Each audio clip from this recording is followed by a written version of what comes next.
Welcome back everyone to Firearm Fury. Today I'm going to do a gun review. We've got the Walther P22 here. We'll take a look at it. It's a compact 22. It comes with 2 magazines and there's one in the gun. I've had this pistol for probably a year or two. It's worked good. It's been reliable and everything, so we'll go ahead and take a few shots. Alright, we're here at about 20 yards. We'll go for a couple of those clay pigeons.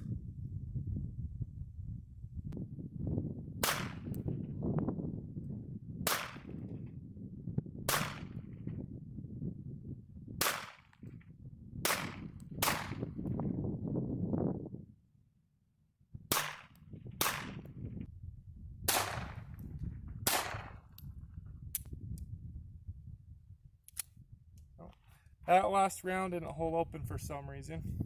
I am just shooting the bulk pack Remington ammo, not copper plated, just 40 grain round nose. I believe they're Thunderbolts or something like that.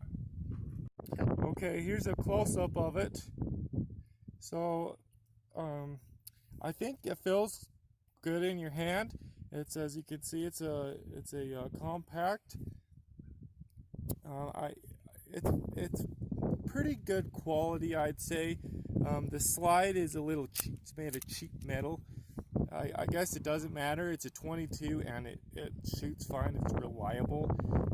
The one weird thing with this pistol is the magazine has to be in. As you can see, it's cleared.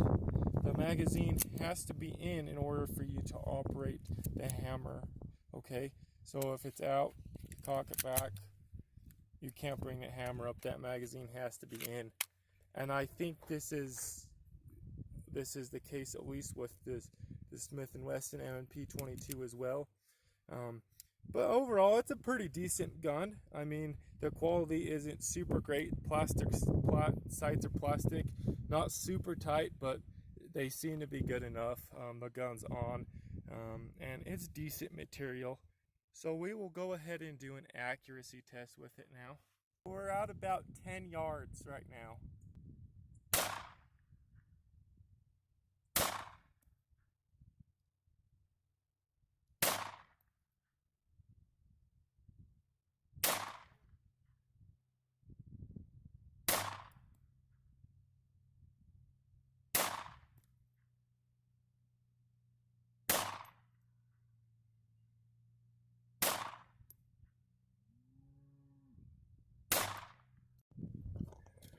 There's the results. Seem to be hitting right on with those clay pigeons, but now it's shooting low. Yeah,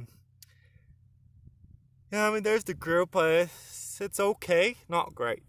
The one really nice thing about this gun is that it already comes with a threaded, well, it's a threaded adapter. I believe it uses the exact same one as the M&P, but with the M&P, I believe you had to buy it separately. Or there's an option if you buy a certain package, you have to buy it separately. So we are going to put on this. We're going to put on this dead air rimfire suppressor. It's the dead air. It's the Mask 2. I believe it's rated up to most, if not all, rimfire cartridges.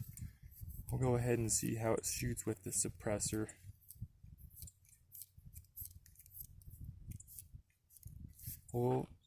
We'll try to smack some of those tomatoes. I'll get up there about 7 yards or so.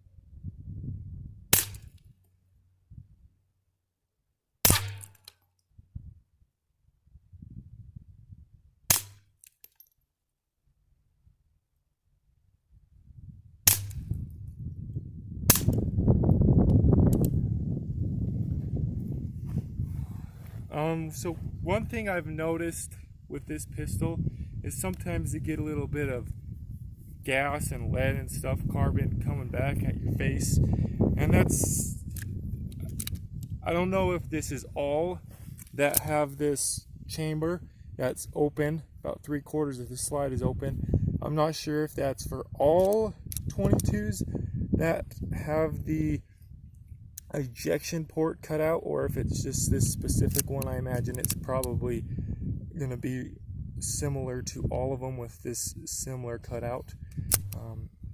And that is one negative thing while using this with the suppressor. So you need to make sure that you have some type of eye protection on.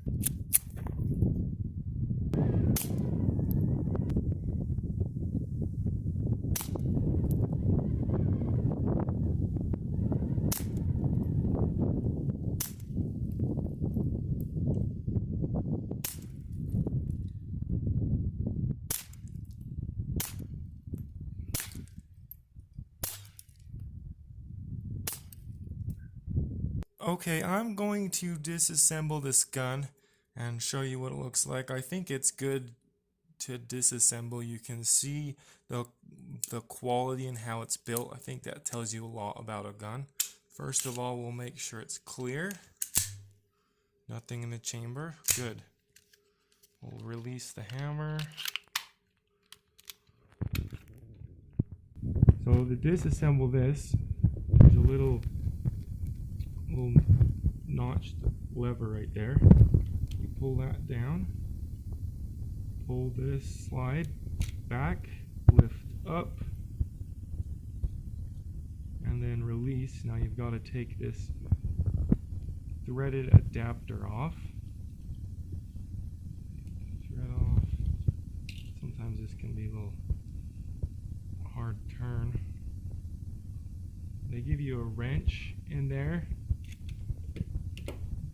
to take the threaded adapter off. I lost it, so I am just going to use pliers. Hopefully I don't scratch it.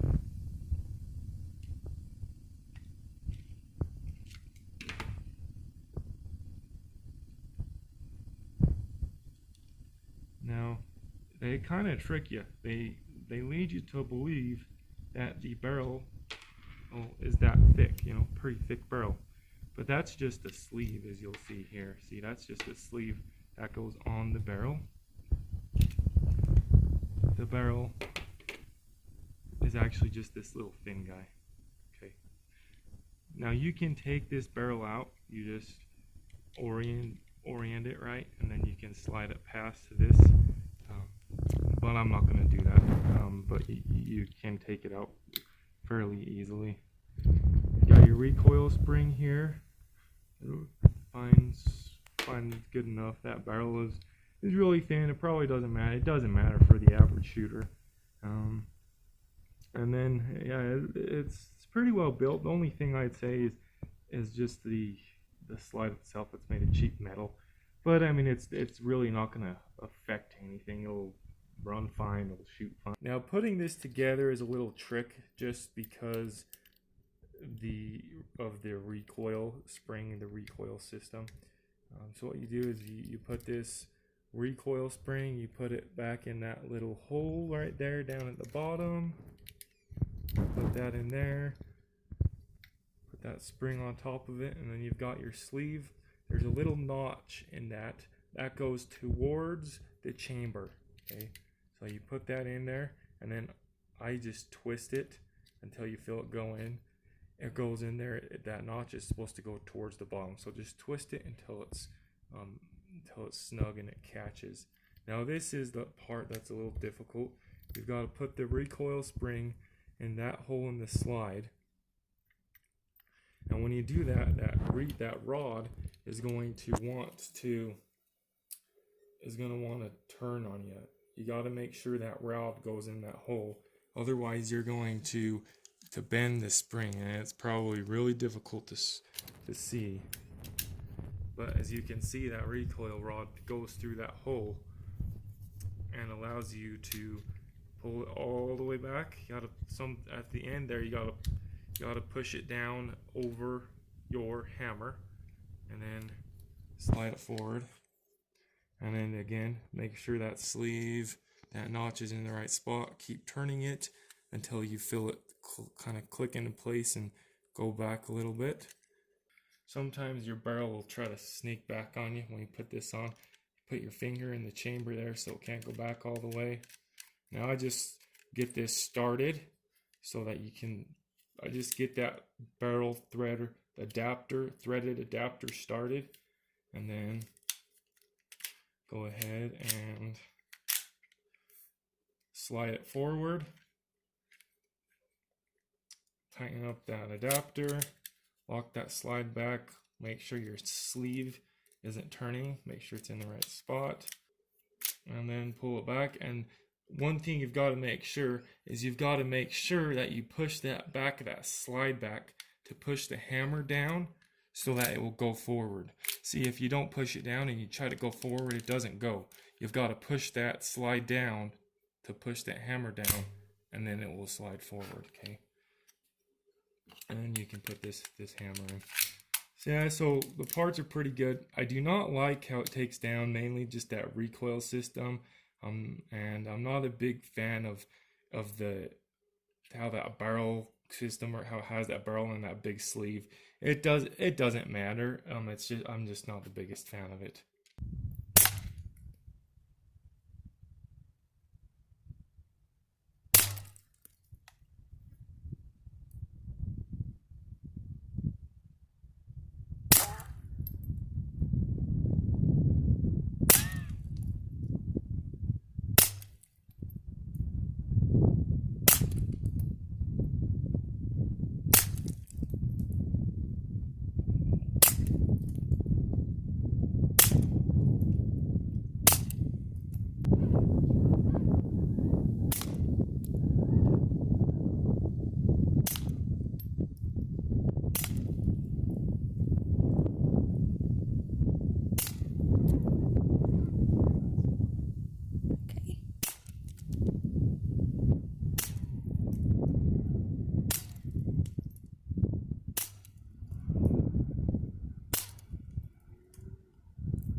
Okay, so what are my final thoughts? Well, I don't like that it shoots gas and lead and carbon back at you with the suppressor. It's not horrible. If you wear glasses, it's okay. Sometimes you can still feel it a little bit. It seems to get worse as it heats up, and I think that's just due to that ejection port being open on the side and on top. Overall, it's a decent pistol. It shoots when you want it to shoot, pretty much. One thing to mention is this safe is really weird. It seems like it shoots when it's on safe, but it won't. The firing pin will not release when it's on safe, so it has to be fire. So you might want to watch for that if you're shooting and it's not going. Another nice thing about this gun is that it is double action, meaning that you do not have to have the hammer cocked back in order for you to fire. It just makes the trigger pull longer and stiffer. So overall, I think it's a good gun for the value. It's okay. Recently I did shoot a Smith & Wesson M&P 22, and I like that a little better. The slide seemed a little better quality, just seemed like a little more well-built firearm. Now it is a little bit more from what I looked at the internet. These Walther M&P 22s go from anywhere from about 300 to 330 or so. The Glocks, you can anywhere from, I don't know, 350 to 400, I believe. And the M&P 22s are they're about 350 to 370, somewhere in there. So yeah, I think it's a decent gun. It's probably priced where it should be, probably a little bit lesser than the M&P 22. I have not shot that Glock 22 yet. I've read some reviews and know some people that have handled it, and they weren't super impressed. So I'd say they're all pretty similar. But yeah, that is what I think about this gun. Thank you for watching. Let me know if there's any other reviews you would like me to do, or any other videos you would like to see. Please give me a thumbs up and subscribe. Thanks for watching, and we'll see you next time.